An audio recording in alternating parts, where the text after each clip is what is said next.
no todo el mundo puede tener un podcast.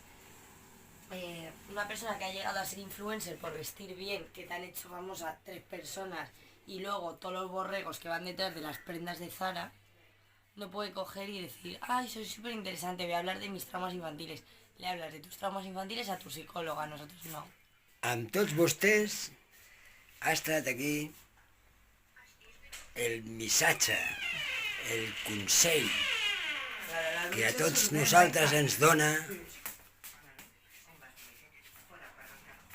la Campanario de Segundo.